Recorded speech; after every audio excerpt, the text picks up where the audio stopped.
तो स्टूडेंट्स अब हम लोग आज जो क्वेश्चन ले रहे हैं पहला, वो नीट 2016 का प्रॉब्लम है। क्वेश्चन एक बार देख लेना, क्योंकि क्वेश्चन अभी हम रब कर देंगे,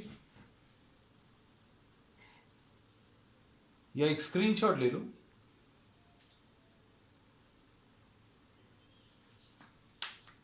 इसमें two identical charged spheres suspended from a common point by two massless strings of length L are initially at a distance d apart, and because of repulsion, this is because of repulsion, the charges begin to leak from both the spheres at a constant rate, due to which the spheres approach each other with a velocity v. Then v varies, v और x के बीच का relation निकालना है ना। तो अब हम question को रब कर देना, and we are starting this question. इसमें दो चार्जेस दिए हुए हैं which are at some distance, और चार्जेस इसमें लीक होना शुरू हुए। चार्जेस अगर कम होंगे तो उनके बीच का रिपल्शन कम होगा।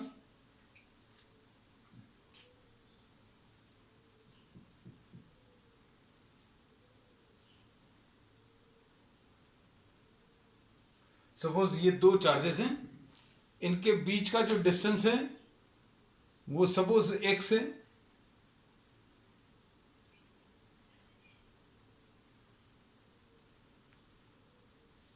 सपोज इन दोनों चार्जेस के बीच का जो डिस्टेंस है वो x है। अब ये दोनों एक दूसरे को रिपेल कर रहे हैं, फोर्स ऑफ रिपल्शन F ले लिया, इसके ऊपर जो चार्ज है एट एनी स्टेज Q ले लिया, ये length of the string L दिया हुआ है। अब इसमें जो फोर्सेस काम करेंगे, ये दोनों एक दूसरे को रिपेल कर रहे हैं, तो फोर्स ऑफ रिपल्शन मार्क कर लिया, नीचे की तरफ ये mg आ गया। This type of problems we have done in previous classes. हम लोगों ने इसमें ये बोला कि इन दोनों का जो रिजल्टेंट है वो टेंशन को बैलेंस कर देगा। एक तरीका तो ये है कि आप इसमें ये जो टेंशन आया है इसके कंपोनेंट्स ले लो। सपोज ये थीटा है,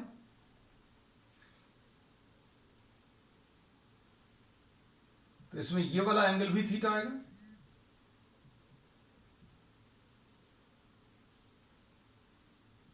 ये क्यू चार्ज यहां पर मार्क कर दी। तो इसमें अब ये लोग tan थीटा डायरेक्टली भी लिख सकते हैं ज्योमेट्री का यूज करके, कि ये वाला साइड जो है फोर्स को रिप्रेजेंट कर रहा है, तो tan theta will be equal to perpendicular upon base F divided by mg, ऐसा कुछ आएगा। F, the force acting between the two, F will be equal to Q1 into Q2 upon 4 pi epsilon 0 x square। ये distance क्यों change हो रहा है? अब ये इसमें प्रॉब्लम में दिया हुआ है कि धीरे धीरे इनके बीच का जो डिस्टेंस है वो कम हो रहा है। कारण क्या है? क्योंकि ये चार्जेस जो है लीक होने शुरू हो गए। अब चार्जेस जब इसमें शुरू में कुछ अमाउंट में थे तो ये रिपेल कर रहे थे।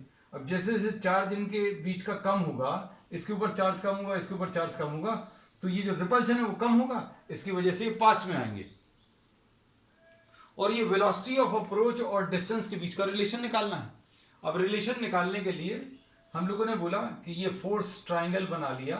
हम लोगों ने इसमें ये बोला ये फोर्स F निकाल लिया, mg मालूम है, इन दोनों का जो रिजल्टेंट है वो टेंशन के बराबर आएगा, और ये थीटा है तो ये भी थीटा होगा। तो tan थीटा जो है परपेंडिकुलर डिवाइडेड बाय बेस आया, तो tan थीटा की value Q square upon 4 pi epsilon 0 x square, ये तो आया, और नीचे क्या है mg, ये भी लिख लिया। अब इसके बाद देखना ध्यान से, for very small angles,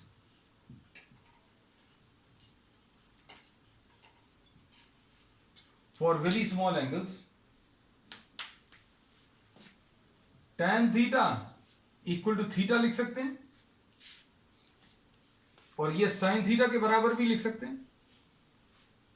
for very small angles when theta is in terms of radians, tan theta और थीटा बराबर होते हैं, या sin थीटा और थीटा भी बराबर होते हैं, ऐसा कह सकते हैं।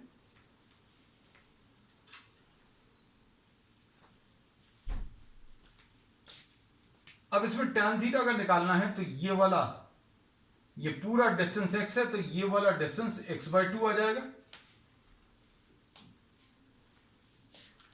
तो अब tan थीटा की वैल्यू थीटा के बराबर है, साइन थीटा के बराबर है, तो साइन थीटा भी हम लोग ले रहे हैं। Sine theta will be equal to perpendicular upon hypotenuse. Perpendicular कितना है, x/2 डिवाइडेड बाय l, तो x/2l आ गया। और अभी हमें ये मालूम है for very small angles tan theta को अभी हम लोग थीटा लिख सकते हैं, ये लिख लिया, इसको फर्स्ट इक्वेशन बोल दिया।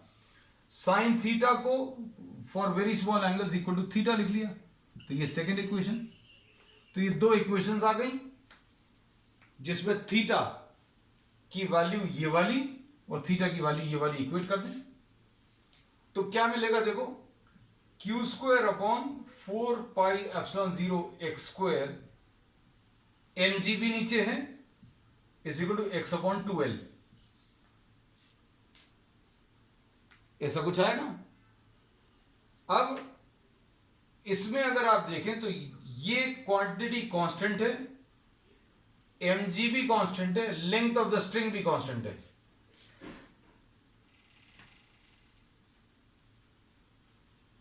तो अभी हम लोग क्या कह सकते हैं कि q² will be proportional to what, x³। ये x² इधर जाएगा, ये जो नीचे x² लिखा है इसको इधर ट्रांसफर कर दिया, तो q² will be directly proportional to x³। ये याद रखना, q² directly proportional to x³। और अगर q का रिलेशन निकालना है तो q will be proportional to x⁵²। ये 3/2 कैसे आया, दोनों तरफ 1/2 पावर लगा लो, दोनों तरफ 1/2 पावर लगाएंगे तो ये q² है, ऊपर 1/2 लगेगा तो q बचेगा, ये x³ है, इसके ऊपर पावर 1/2 लगाएंगे तो ये 3/2 आ जाएगा। अब इसके बाद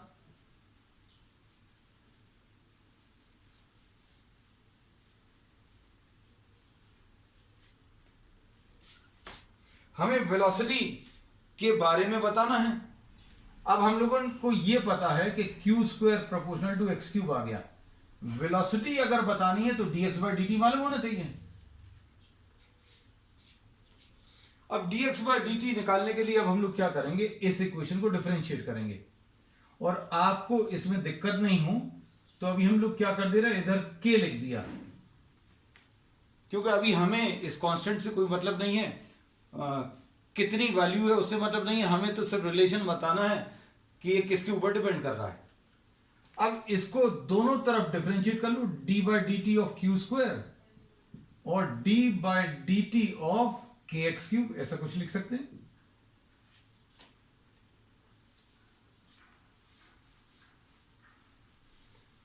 अब q² का डिफरेंशिएशन t के रिस्पेक्ट में तो कर नहीं सकते, तो क्या करेंगे, d/dq। क्या कर रहे हैं इस स्टेप में, ऐसा लग रहा है जैसे ऊपर नीचे dq से मल्टीप्लाई कर दिया। बायो वालों को तो ऐसे ही बताना पड़ेगा, क्योंकि बाकी चेन रूल तो मैथ्स वालों को तो मालूम रहता है डिफरेंशिएशन का। इसमें क्या करेंगे, k बाहर लिख लिया, d/dx ऑफ x³ और dx/dt। इसमें ऐसा लग रहा है जैसे अभी हमने dx से मल्टीप्लाई कर दिया ऊपर नीचे। ये काटना नहीं रहता है, लेकिन सिर्फ समझाने के लिए अभी हम ऐसा लिख दे रहे हैं, dq²/dt, dq²/dt। यहां पर k लिखा हुआ है, dx³/dt, dx³/dt, बिल्कुल सेम है। इससे फायदा क्या होगा, इसको लिख लेंगे 2q, इसका तो आंसर 2q आ गया, इसको बिल्कुल एज इट इज उतार लिया, dq/dt। और यहां पर कितना आ जाएगा, k है, इसका कितना आ जाएगा, 3x² आ जाएगा, और dx/dt को अभी हम लोगों ने v लिख लिया। नोट कर लो इतना। अब इसमें देखो कांस्टेंट क्वांटिटीज को अभी आप अलग कर लो, ये कांस्टेंट है, dq/dt ये कांस्टेंट क्यों है, क्योंकि charge is leaking at a constant rate.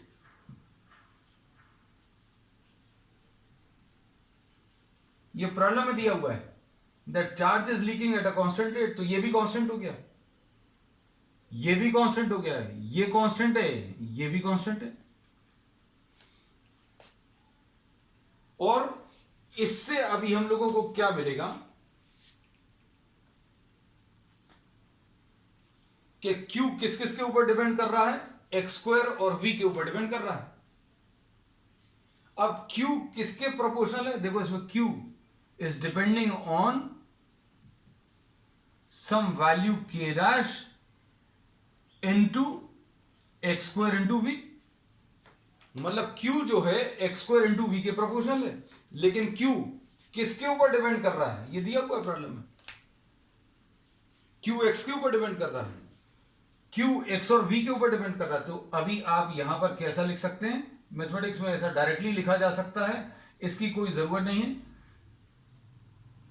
Q proportional to x square V है और Q proportional to x square V है और Q proportional to x to the power of 3/2 है।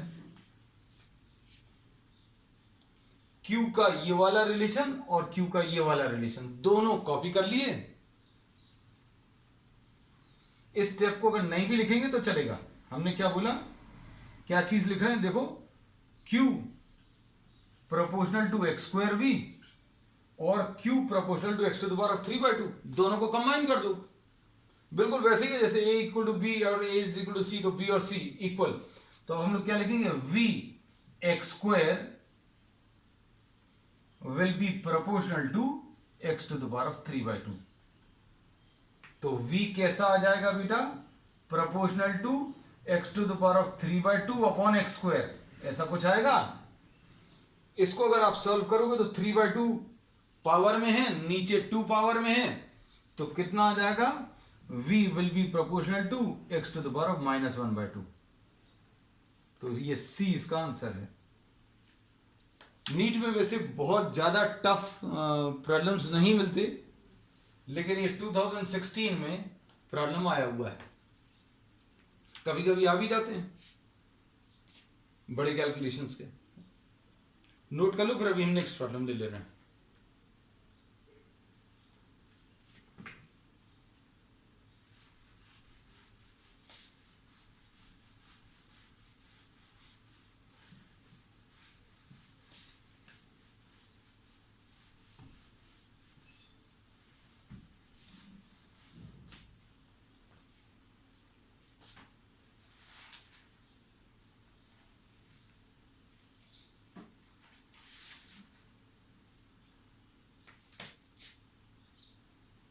नेक्स्ट क्वेश्चन,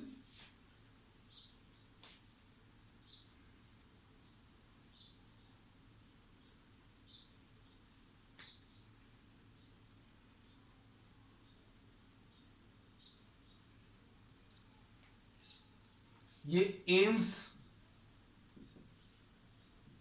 2015 में आया हुआ क्वेश्चन है। क्वेश्चन पर पढ़ देंगे, बता देंगे क्या दिया हुआ है। 5 माइक्रोकूलम चार्जेस जो है, these are placed at the corners. 5 microcoulomb charges are placed at the corners of an equilateral triangle, ऐसा कुछ दिया हुआ है। और साइड 10 सेंटीमीटर, यहां पर ये साइड 10 सेंटीमीटर दिया है।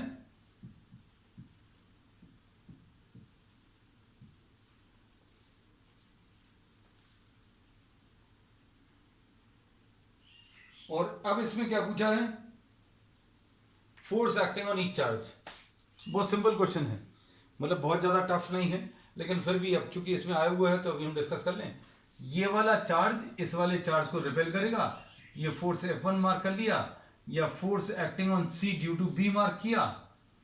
ये वाला चार्ज इस वाले चार्ज को रिपेल करेगा, इसको FCA मार्क किया।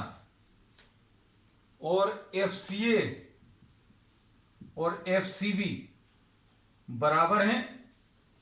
क्यों बराबर हैं, क्योंकि C और B पर सेम चार्ज है, C और A पर सेम चार्ज है, डिस्टेंस भी सेम है। तो ये कितना आ जाएगा, Q1 into Q2 upon 4 pi epsilon 0 Q into Q लिख दे रहे हैं, upon 4 pi epsilon 0 R square, ऐसा कुछ आएगा।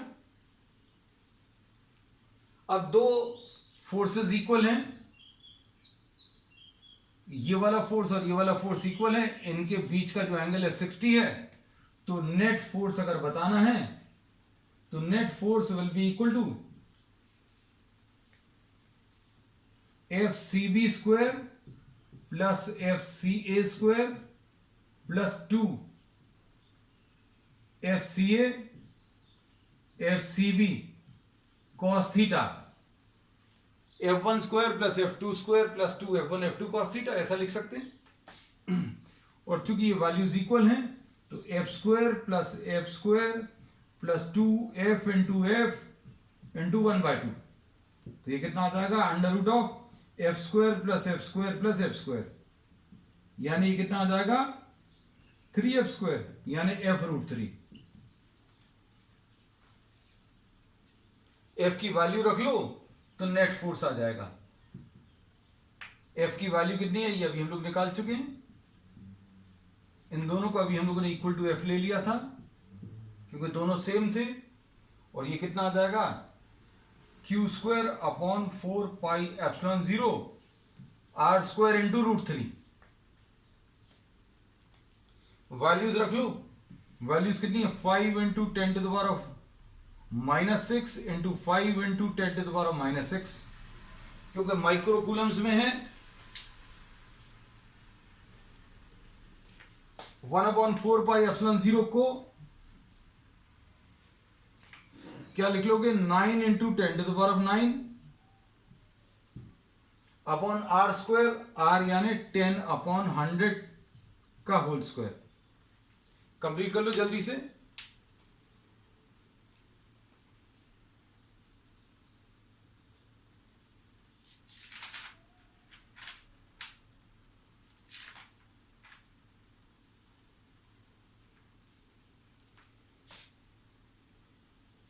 √3 भी है।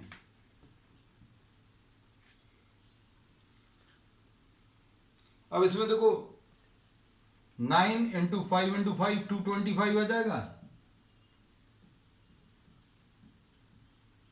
इंटू 10 के कुछ पावर्स आएंगे, 10 के कुछ पावर्स क्या क्या आएंगे, -6 और फिर ये -6 ऊपर लिख दे रहे हैं,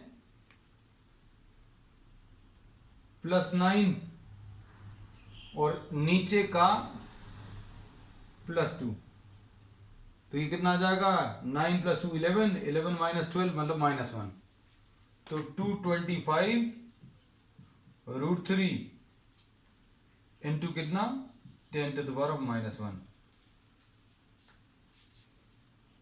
सॉल्व कर लेना इसको।